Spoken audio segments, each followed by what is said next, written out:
Welcome, everybody. Glad to see you, sort of.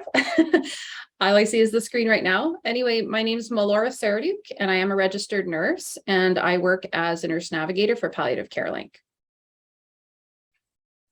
Thanks, Melora, for introducing today and why we're here. I think that this is timely, and we're hoping to give you some ideas about what's out there. My name is Kimberley Ramsbottom. I am an outreach program coordinator at Hospice Northwest and also a counselor with the Palliative Carelink. I'm very grateful to be here today. So to get started, we're going to talk a little bit about Palliative Carelink, which is a local resource here in Thunder Bay for the last few years.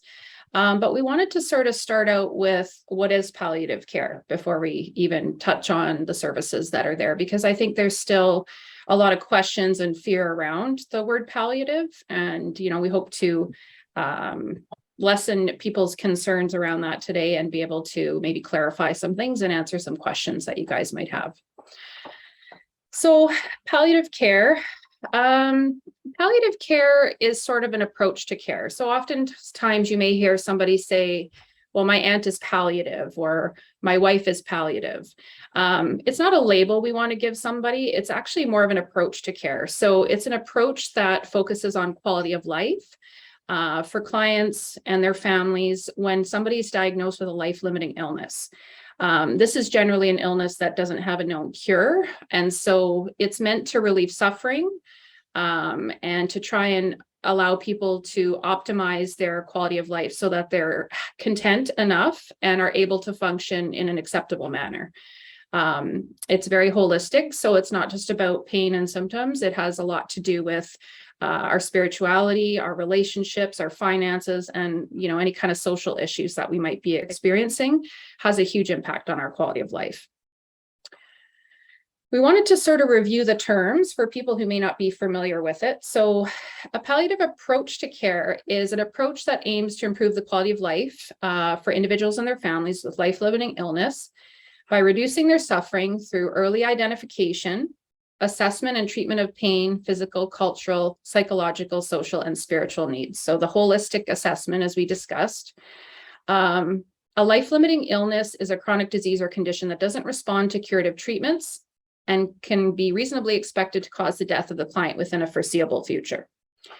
So in reviewing those terms, what we want, the goal of a good palliative approach to care is for, as soon as somebody is diagnosed with what we consider to be a life-limiting illness, that's kind of when we want to start looking at a palliative approach to care, because oftentimes we sort of miss this step. And as people get closer to end of life, we're in crisis mode, and then we're trying to get to know people and what their goals of care are in a crisis mode. And that's not a great time to do it. It's something we want to plan for, so that when we do get bumps in the road and we're not feeling well, we kind of already have that connection. And it's not like a long hospitalization that it takes to figure what's going on with somebody, right?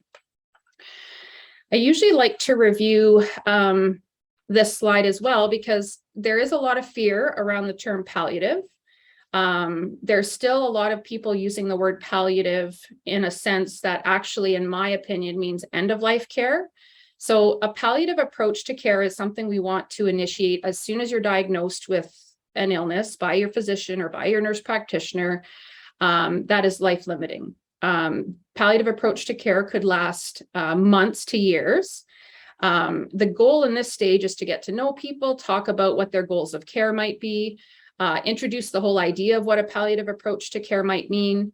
It gives us a chance to sort of look at the bothersome symptoms and try to get those managed in a way that maybe might prevent them from worsening down the road. It's about optimizing quality of life. There could very easily still be treatments that are being pursued at this stage, but it might be more palliative treatments, meaning it's not necessarily curative, but it's meant to maybe prolong life or to minimize symptoms for a period of time. Surgery could be part of that as well. And in this stage, this is the best time to be talking about advanced care planning. I always kind of say, plan for the worst, hope for the best, right? It's almost like having an insurance policy. If we make the plan, maybe we'll never have to use it. But if we need it, it's there, and we're not trying to come up with it when we're all in crisis mode and we're not feeling our best. Psychosocial support is really important at this stage because it takes a lot out of people to have these difficult discussions about end of life planning, and some people are still very uncomfortable talking about it. But we hope to be able to normalize the conversation, because we're all going to die. None of us are getting out of this world alive, right? So, planning for this as early as possible will make things hopefully a little bit more comfortable when we do get closer to the end of our life. And then the end of life we look at as weeks to months to live. So I like to divide the terminology. Palliative approach to care could be months to years. End of life care is what we look at as being different than palliative care, but oftentimes people are still referring to end of life care as palliative care, which is why there's so much fear about the word out there in the community. When we're looking at this stage, usually the underlying condition or life-limiting illness is irreversible. There's a new baseline which shows declining function. The treatments might be more focused on comfort measures, not necessarily really invasive investigations. Goals of care might fluctuate. So it's good to always readdress goals of care, because a conversation had 3 years ago with someone about what their goals of care might look a lot different when they're at this stage, right? So it's about sort of reassessing where the person's at and what they hope to gain from the care that they're going to receive in the community. Respite and caregiver relief is so important during these stages, because if someone's been living with a life-limiting illness for a long time, they're usually pretty burnt out by the time they reach this stage. And unfortunately, oftentimes they're surprised by it. So if they know they've been sick for a long time, but they always kind of seem to bounce back, sometimes when end of life come, it happens quickly. And it's important to already have the connections then, because we're already familiar with you and your family, and we can kind of advocate for what you've said in the past you might want. But it's obviously just as hard on the caregivers and family members at this stage as it is with the client, especially if they're a very close family and have a close relationship. And then there's last days to hours. So this is when someone's actively dying. The focus is very small at this point. It's about pain and symptom management and comfort, and the psychosocial and spiritual supports for the client and the family members in that moment and after their loved one's death as well, because we know that grief and bereavement support is really important as well. So in this diagram, it kind of shows what the palliative approach to care might look like in a diagram. So if we look at the left side of the diagram, usually the presentation or the diagnosis of a life-limiting illness is happening on the far left. This is when we want to introduce the palliative approach to care for two reasons. At that point, it might be pretty chaotic for that person and their family and stressful until they actually see a specialist to clarify a diagnosis or to get options on what treatments might be available. And, we don't want to leave people in, kind of wondering, is it going to be 2 weeks before I know what my future holds, or 4 weeks? And so, if we can get providers that are involved as soon as the diagnosis is there, we can help them sort of get through that really tough period and start having conversations that allow us to kind of create a plan. And then, as we get closer, you can see how the end of life is getting closer to the light orange. So, we provide good providers providing a palliative approach to care would be following from the diagnosis all the way to grief and bereavement. And so that way it's not like they're seeing a certain provider when they're diagnosed, and then they're going to look at palliative treatment and they have another provider, and then they're getting close to end of life, and then they're going to introduce another provider. That's not helpful for clients and families. I mean, it happens sometimes, but if we can have someone that they're familiar with from the very beginning, kind of follow them along their trajectory and follow up with family members after the fact, that usually is a little bit more personal and kind of goes a little bit better. So palliative approach to care is something that Palliative Carelink has been really striving to create as something that is a necessity when it comes to providing care to our clients. So a palliative approach to care applies to all ages. Unfortunately, there are some young people that get really bad diagnoses and don't get to live as long as they think they will. So it's not just something that we should start addressing when you're senior citizens. These are conversations we can be having really early on with our family members in case something suddenly happens to one of us. It's active care. So oftentimes we'll hear people say, well, if I'm labeled as palliative care, that means no one's ever going to help me, or nobody's ever going to recommend a treatment. That's not the case. It's just that the focus might be different. So, instead of prescribing a bunch of tests and treatments, we might approach it differently to say, what are the advantages and disadvantages of these types of medications or these types of interventions? And what do you want? What aligns with your goals of care the most? It provides relief from pain and other distressing symptoms, offers a support system to help individuals live as actively as possible until death, and offers a support system to help family cope during their individual's illness and in their own bereavement. So family members and caregivers are an extension of the client with a life-limiting illness. So we see them as a unit, and we try to support them all, knowing that being a caregiver is almost just as stressful, if not more stressful sometimes, than the person living with the illness.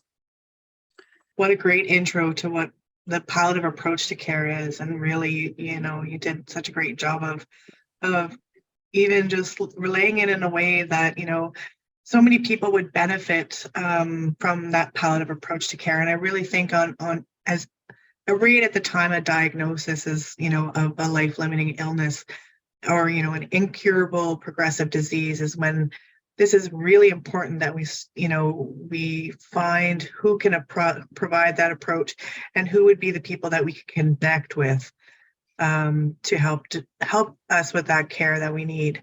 And I think there's this magic question that I've heard from the time of my early work in palliative care was would you be surprised if that person died within the next year? And if you wouldn't be surprised, that's when, I always say this is when we should be, getting things in motion and having these conversations around palliative care supports and that philosophy of care. And if we think about, those symptom management issues that often, we see in care, this is where we could really talk about the progression of disease and what it could look like for that person, and giving them as much information as they need. I'm very passionate about healthcare providers giving us those options, and that's really a big component of the palliative approach to care is how many options does that person have? What do they need regarding their quality of life? What is it they fear? What is it they, what are their wishes, their values, their beliefs? And those conversations really need to happen to help support people regarding, their care. How we meet, and Melora did a great job about talking about how we meet the physical and, coming from a medical model of care, often it's only the physical needs that are taken care of, but there's so much more to a person, and when they're ill and what their needs might be, right? When we think about the psychological impacts of an illness, how we, what might withdraw socially, or, might really need to lean on our spiritual needs, or might need to explore what those needs are, or might even have questions around our spiritual needs, especially when we're very, very ill. And I think that that's a big component to that philosophy of care. Next slide, please. And it really, how Melora talked about it being the unit of care is that we embrace everyone who is involved in that unit. So, it could be family, it could be also the family that is identified from that person. So it's really about recognizing the family of choice, I guess you could say. And, recognizing that individual has a right to information around their services, around the team, around the professionals. I think that we, in healthcare, we struggle to get all that information on, in the best of terms. And I think this is where it really is important that we are able to access our rights, that we get all the information that we need to help make informed decisions, especially in our best interests and the people that we're caring for, their best interests as well. So when we think about, when we're in healthcare and, any healthcare provider who is suggesting a treatment to us really has the obligation to give us this information. And when we consent to treatment, is that we have the right to be informed as healthcare consumers. If we have the ability to understand and appreciate the consequences of that decision, then that's capacity. I think it's really important that we know, if we can understand and appreciate those consequences, then we have capacity. And that we also have the right to the presumption of capacity. Until someone, questions our understanding of the information, that's until then we should be receiving that information. And we, I always think about who is the person to consent. And consent cannot come from a piece of paper. It's really about coming from an individual. So I often say that too. Where is the consent coming from, and who did you ask for consent? Next slide, Melora. So that really brings us to advanced care planning, and Melora had touched on that regarding, that around the palliative approach to care.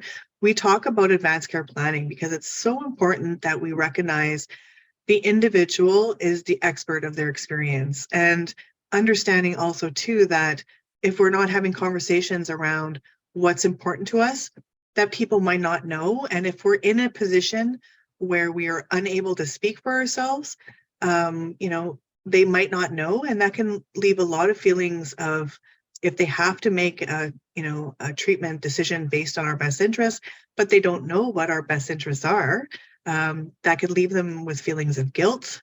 It can leave them feelings of, stress and anxiety. And, in times of stressful moments like this, when they might need to be making a decision, it can make it very hard for them to know what that decision is. If they don't know, we've never had conversations. And really that's what it's about. Advanced care planning is about conversations. It's really a process of letting people know what's important to you, your values, your belief, your wishes. And, just like Melora said, also looking at those conversations and having those conversations every time something happens or changes within our healthcare process, right? So as we go through our illness, our views and our values might change as our disease progresses. So I always like to ask people to continue to have those conversations, because as I even think back 6 months ago, what I'm experiencing now might be different from 6 months ago. So really important that advanced care planning is just about conversation and sharing your wishes, values, and beliefs with the person who is going to be your substitute decision maker. And, identifying who that person is, because we often go into healthcare and we get asked who our next of kin is. And sure, that could be valuable information, but it's not identifying who our substitute decision maker is, and really knowing if that person would be the best person to speak in our best interests, right? So would they be the person to make those decisions? And identifying that person and acknowledging if they're even the person that you'd want or is even capable, right? Because that person really needs to be willing and capable to do to do that work as a substitute decision maker. So you might all be asking, well, who is my substitute decision maker? So here, this hierarchy, this is something I use in many of my presentations around, the hierarchy. In Ontario, this hierarchy here is something that healthcare providers are, guided by, and this is the person that they would go to. So for any reason, and I use the example of, I could leave here today from my work and I could be in a car accident, and I could be in a situation where I'm unable to speak for myself. Who would be my voice? Who would give, those healthcare providers informed decisions based on my best interest? So they would make those decisions knowing that we've had that conversation. And I was able to identify in this list here, if you look at the top 3, that is court appointed, legally appointed SDMs. So, you could have the court appointed guardian on the top, and this hierarchy goes from top to bottom. So, and then the attorney for personal care is someone that we would appoint because the substitute decision maker, that automatic person, is just not a fit attorney for personal care. Very simple process. And if you're looking for more information on how to do that, please reach out. And part of my role in what I do is I'm an advanced care planning and healthcare consent champion for the Northwest. And if you have questions around that, please let me know regarding appointing an attorney for personal care. And it's a very simple process, and we can talk about that. But so we go down through the list, we have someone who was representing us, and there was questions around if they were acting in our best interest, and it was found out they weren't acting in our best interest, then the consenting capacity board would appoint a representative to be that person. But we didn't have anybody that was legally appointed, automatically in Ontario, it would go to our spouse or partner. And our spouse or partner is someone you're married to, and your partner can be anyone that you've lived with for the last year. It doesn't have to be a relationship of a sexual manner. It can be anybody of significant importance that you've lived with for the last year. So, there's often a lot of questions around that. Again, if you do have any questions, let me know. And then, say I have no spouse or partner, then it can go to my parents or children. So, they don't say parents and children, which can get a little bit dicey for healthcare providers, depending on where you're situated. And maybe you have parents and children. And then, would everybody have to agree? Yes, they would, right? And that can get also very complicated. That's where, if I've spoken to people who have had numerous children, so they have 4 children, and they know that they don't get along, they might not all agree. So that's where that person might say, well, I'm going to appoint one of my children as my power of attorney for personal care. So for example, I had a person who they recognized that, and they were able to appoint one of their children as their power of attorney for personal care. And it really put their mind at ease, because they knew that, if the healthcare providers needed to make a decision, that child would really be their voice and their spokesperson at a time when they might not be able to. And with the parent of right of access is really, through custody, any parent that has custody and the right to, to access that child. Siblings, that's where, I think it can also get very complicated, for someone who has 13 brothers and sisters. And if she had no children, she has no spouse, all 13 brothers and sisters would have to agree, which is frightening. They can't even agree on a game of cards, never mind, an actual serious healthcare decision. And in a timely fashion would be, I can't even imagine what that would look like. So then if I had no one else above that, and it could be any other relative, that could be, say, for myself, if I had no one other relative, but I had an Uncle Bob out in Nova Scotia, what does Uncle Bob know about me? Maybe I've been, not really involved with Uncle Bob for the last, 10 years, and he doesn't really understand what I would want, what I wouldn't want. That's where it could get really complicated, right? For our healthcare providers, in order for them to make timely, treatments, it's really important to have that person to talk to. So identifying who that person is really important in this process. To delay treatment, right? Because usually when we need a substitute decision maker to step in, it's in a crisis situation in a hospital or somewhere else. And can you imagine the poor physician who has to try and track down 13 siblings to try and get an answer for healthcare? When you're of sound mind, if you can write down who you think would be your best representative, it just makes everything flow a lot easier. Oh, yes, very much. So what are those benefits of advanced care planning? And, it's really about clarifying what I'd want, what I wouldn't want, what's important to me. And I think that helps, we can't think of everything that can happen down the healthcare road, but if we get information from our healthcare team about, the possible progression of the disease, things that might come up, things that might be concerning to us, we can have those conversations. We can prepare around healthcare decisions and also prepare our substitute decision makers in the event they need to know, right? It really respects and honors our choices, gives us a voice when we're not able to have one. It can really help reduce unwanted treatments. So for many people, they'll have a conversation with their substitute decision maker about what they wouldn't want. For me, it's very important for certain things in healthcare that I don't want.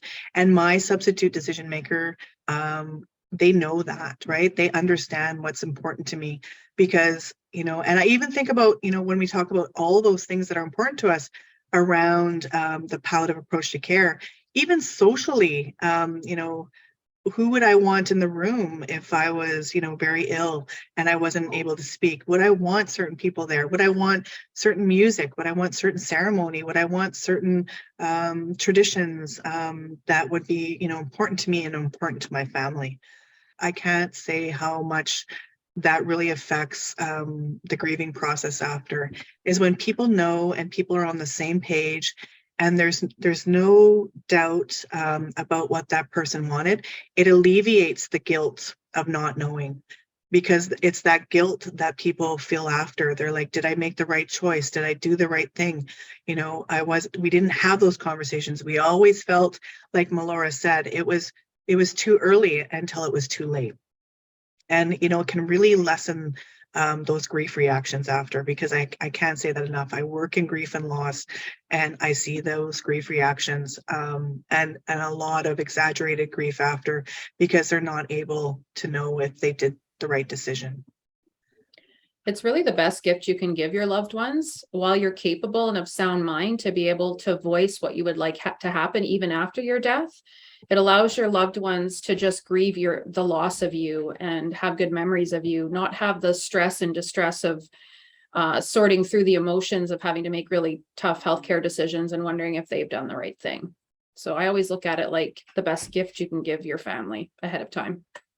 And, grief support, and I think that that's something often, when we looked at that diagram of right from the time of diagnosis, I truly believe that's when individuals start grieving, and their loved ones will start grieving as well. And it affects so many different parts of our lives, right? And I think, when we talk about total pain and how it can really manifest, and, grief comes out in a lot of different ways.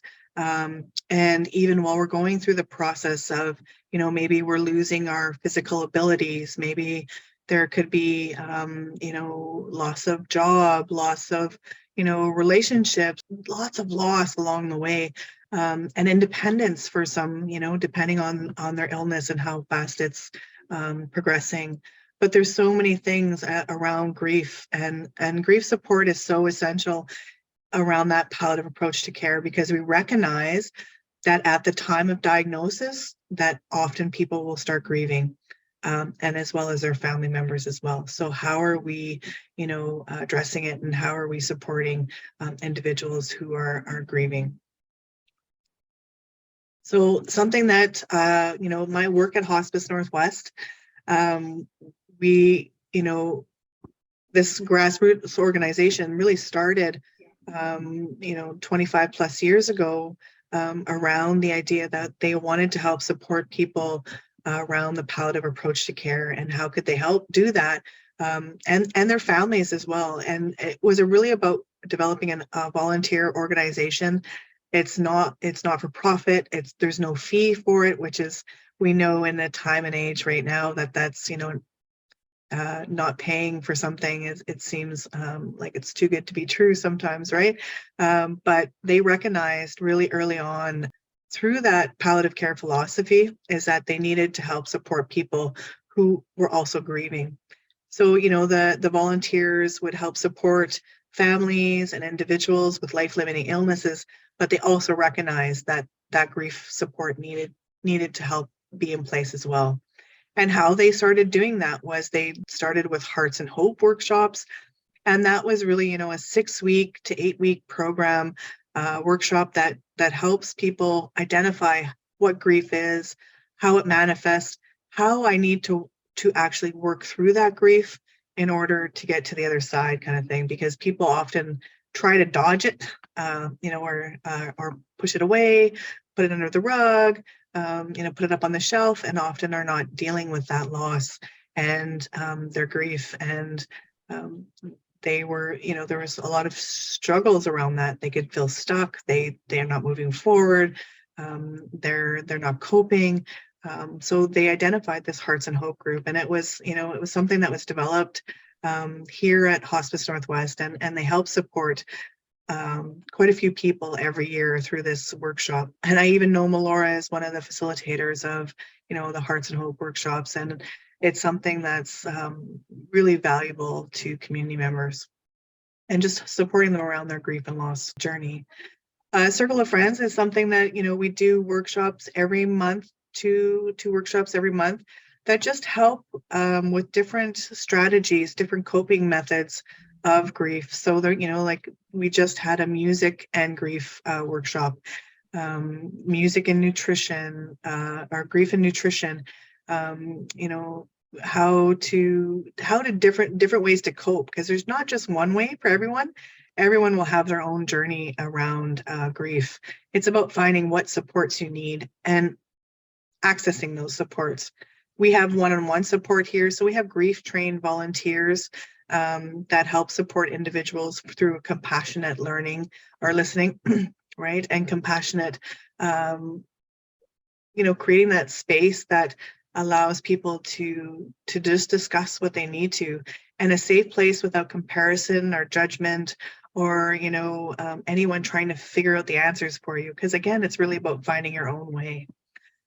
We are now offering some counseling services through our, partnership with the Palliative Carelink, and helping support individuals that way. We have a hug program. Help Us Understand Grief is for children aged 6 to 16, and it's about helping them just, again, what is grief? What does it look like? Allowing them that space to tell their stories, because we know that it's really about where can I reflect on my stories, where can I regroup, and where can I reconnect. The Gushkan Damade Grief and Loss Support Group is for Indigenous people, and it's really about creating a space that allows them, again, just to feel safe in order to share their stories. And that's really a lot about the grief journey. And Compassionate Communities, the Workplace Toolkit, is about helping support, agencies around just grief literacy. Often people don't know what it means to be actively grieving, what it looks like for individuals, and how it manifests, and how we can support people who are grieving, in our workplaces. All right, so as Kim had mentioned, Palliative Carelink is a partnership between Norwest Community Health Center and Hospice Northwest, but it really is a group collaboration. So our idea of having a co-located group of all these people hasn't really happened yet, but we're still working on it. We were kind of on pause during the pandemic like everybody else, but we collaborate virtually. We have regular meetings. So any of these palliative care providers or providers that provide a palliative approach to care in Thunder Bay, we collaborate. So the idea of Palliative Carelink is that the person most suited for what the issue the client identifies or the family member identifies at the time is the most responsible person to deal with that issue. So when we onboard and register people to Palliative Carelink, it is all about the clients and the families. So we do a really great job at listening to what the actual problems are, not necessarily assuming that their pain or their shortness of breath is their biggest concern right now. And so once we do that initial registration and that holistic assessment, we connect people to whatever services might be the most helpful in that particular moment, with the idea that we still all stay involved, but it might just sort of be, myself maybe in the first visit has the 90-minute assessment and conversation. We have a good plan in place, and we think that we share it with all the other members of the team. But perhaps what that person really wants right now is that appointment with the cancer center so that their diagnosis can be clarified and they can be offered some treatments. 3 months down the road, their priority might be, needing home care services from home and community care. Maybe they can't get out any longer, and they do need people to come to them to provide home care. So it's that communication and collaboration among service providers that's meant to be, it's meant to be a smoother transition along your journey, instead of it sort of being chopped up into segments where, okay, I'm at this stage, so I deal with this provider. Now I'm experiencing these symptoms and I'm at this stage, so now I forget about that person and get to know a new person. That's not helpful. Obviously, as things get more difficult in our lives, we don't want to have a provider taken away from us and be presented with somebody new, even if they're great. It's us having to get to know somebody else and maybe having to share our story again. So the idea of Palliative Carelink is, with permission from the clients and families, we share that information that we gather when we register somebody, so that if there are difficult conversations or information that's sensitive, you don't have to have that same conversation with every single provider you come into contact with. The information is shared in a way where other providers will be aware, and they don't have to have difficult conversations that have already been had. So a little bit about Palliative Carelink. The main services available are myself as the nurse navigator, and then Kimberley as our counselor. So when we onboard people to Palliative Carelink, I do a nurse navigator holistic assessment. So as we described earlier, it covers all domains. It's not just about their pain and their symptoms. We like to find out if they're having relationship issues with important people in their lives, or, if they don't know if they have groceries for the end of the week. I mean, these are obviously very distressing things to be dealing with, never mind on top of a life-limiting illness that they're struggling with, right? So from that, we try to figure out, what services in the community are going to best fit the need right now. And I try to navigate people in those directions. So whether it's referrals to specialists, or whether it's just feedback to the client I'm talking to say, give this person a call. I think this person is who is going to help you the most with your concern right now. We try to coordinate services so that things are as seamless as possible, which is very difficult in the healthcare system right now, which some of you might know, but we do try really hard to do that. A lot of health teaching, a lot of listening, lots of listening. I'm sure a lot of you have experiences with very great specialists and very great doctors, but you don't feel like they're hearing you. And they'll spew out advice or interventions. But if you've said to them right at the very beginning, I don't want to prolong my life, I just want my life to improve, then recommending a bunch of interventions that are invasive isn't what you're looking for, right? So we try to listen to what the problems are from your perspective, and then we try to match up the services that will be helpful in that particular moment, with the idea that that can change. So, with regular communication, we can sense when there's something that's not going well, or you can call and let us know when something's not going well, and then things might go in a different direction. You might need a different service at that time. But we obviously recognize that psychosocial and spiritual support are very important when we're looking at a palliative approach to care. So our counseling services through Kim, they're offered to every person who gets registered. And, it's not an obligated thing. So some people might say, I have really good friends that I'm open with and I can talk to about anything. And then some people don't have anybody, or they have somebody, but they're really cognizant to not want to dump their negative things onto somebody else, or they're worried about bringing someone else down. What would be the reply from the person that I'm actually sharing my innermost concerns with? So oftentimes through the grief programs at Hospice Northwest as well, that's good feedback we get, is that I don't want to bother people with my troubles, but if you just bottle it up inside of you, it'll eventually make you sick, more sick than you already are, right? So it's a matter of identifying whether it's a personal friend or a family member that you can talk to, or maybe it's better for it to be a professional. So we talked about advanced care planning and support with difficult discussions. So when we talk about difficult discussions, it's basically talking about death. And unfortunately, in our world, it's kind of taboo, or it feels like it's taboo to a lot of people. I don't want to talk about death. If I talk about death, that means it's going to happen. Well, you know what? It is going to happen for all of us. So if we talk about it once or twice and we get an idea, then we don't have to have conversations about it all the time, right? But not talking about it could lead family members to have distress later on in your journey if there haven't ever been conversations about it. So there's always that palliative approach to care in mind. And we offer 24-hour support. So I'm available during regular business hours, as is Kim. And after hours, we do contract a company called Care Chart at Home. They have palliative nurses. It's kind of like a glorified telehealth. So we share the care plan with Care Chart at Home. So if you do have to call in after hours for some kind of advice or support, you know, you don't want to go to the hospital. The nurses there are usually pretty good at giving good practical advice to kind of make you more comfortable until the next business day when things open up again. So that is, it's not utilized as often as we thought it would be, but it's sort of that insurance policy that we talked about. Nobody wants to be left without any options in the middle of the night because you know, you kind of want to avoid the emergency department if you can absolutely do so. And it's not the right place for this kind of advice, right? You go to the emergency department, it's basically saying, do everything you can to make me live as long as I can or to save my life, right?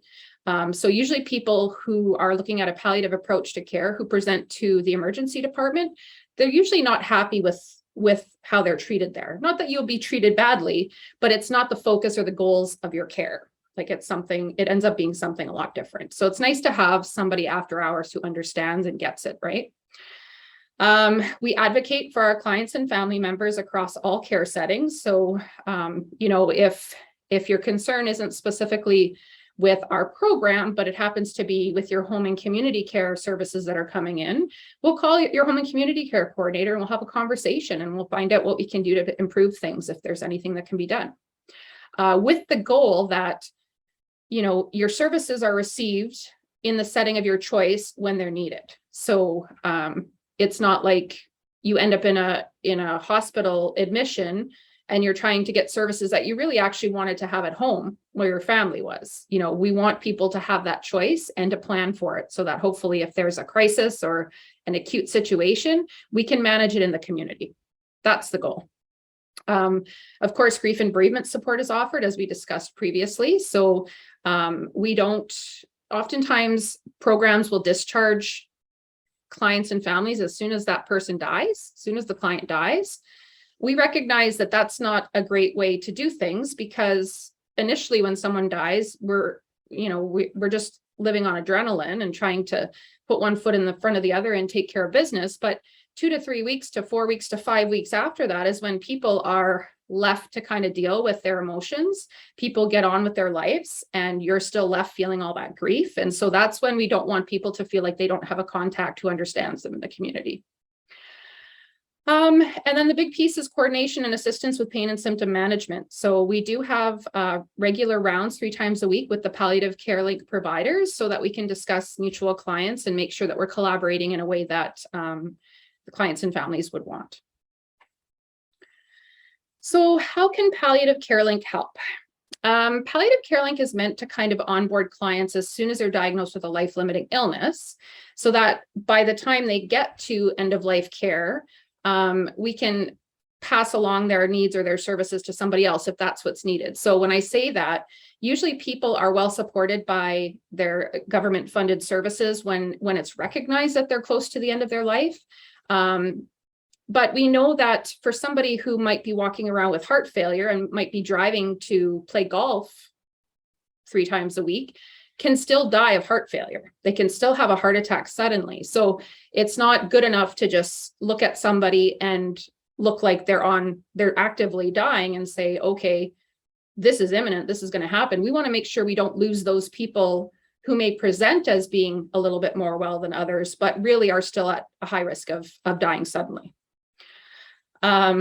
So in saying that, we still get a lot of referrals late. So it is hard for people to recognize when somebody is requiring palliative approach to care. It's much easier to recognize when someone's actively dying. And so that's when all of a sudden all these service providers come in and want to engage with the clients and the families all at the same time. And it can be really, really overwhelming.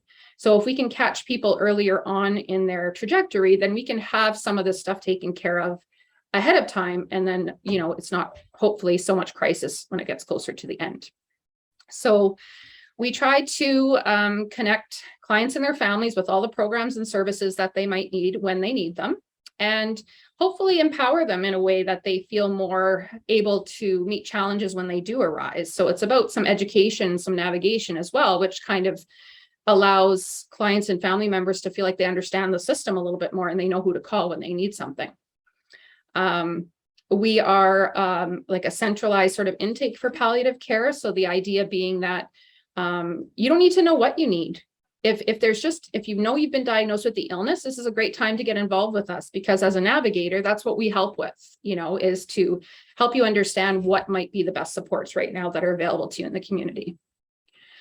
And we talked about the advanced care planning, difficult discussions. The goal is to keep clients as comfortable as possible. When we don't have any control over what our disease trajectory is, we can have a little bit more control on deciding what things, if we optimize certain things, will that make me feel better? Will I feel more content? And that will be our focus, whether it's symptoms or whether it's social issues or financial issues.